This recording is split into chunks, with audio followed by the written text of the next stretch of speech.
নমস্কার, আশা করি সুস্থ আছেন, ভালো আছেন সবাই। আমার এ কেমন সমাজ চ্যানেলে আজকে আবার সকলকে স্বাগত। ভেরি রিসেন্টলি শোনা যাচ্ছে যেখানে সেখানে এই লাভ জিহাদের খবর। আপনারাও শুনেছেন নিশ্চয়ই, বিভিন্ন চ্যানেলে আর সোশ্যাল মিডিয়ায় ছড়িয়ে পড়েছে এই নিউজ। নাসিকের পর ভোপাল, আবার বিহারের রোহতাস। খবরগুলো সবই সোশ্যাল মিডিয়া থেকে জানা গেল। দেশের জন্যে মোটেই ভালো নয়, কুরুচিকর আচরণ। এই অবস্থায় মেয়ে এবং নারীদের সতর্ক থাকা দরকার। আর এবার আরেকটা কথা বলি, হিন্দু যারাই আছেন বা আছো, নিজেদের মধ্যে অশান্তি দাঙ্গা বন্ধ করো।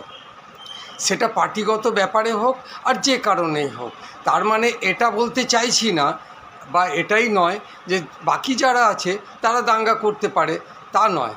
কারোর জন্যেই দাঙ্গা অশান্তি ভালো নয়, এটা একটা অপসংস্কৃতির পরিচয়।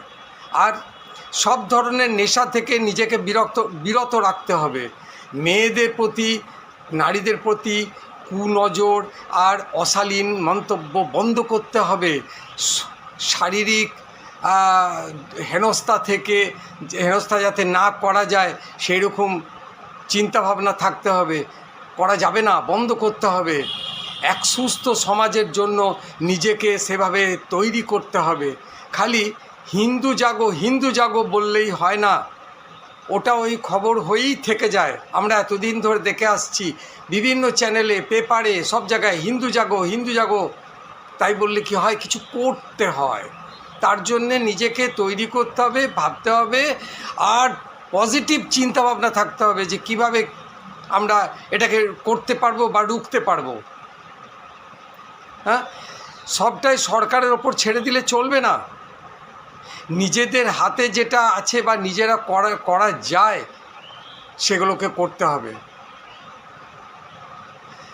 আজ থেকে, এখন থেকে, আমার এই প্রতিবেদন শোনার পর থেকে প্রত্যেকে, আমি বিশেষ করে ইয়াং জেনারেশনকে বলছি, নিজেদের সংযত করার চেষ্টা করো আর নারীদের সম্মান করো।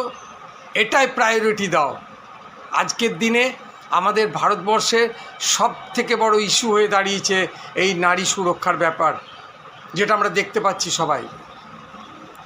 ওদের হেনস্থা না করে রক্ষা কবচ হয়ে দাঁড়াতে হবে, তবেই হবে প্রকৃত হিন্দুত্ব। আমি এখানেই আজকে শেষ করছি।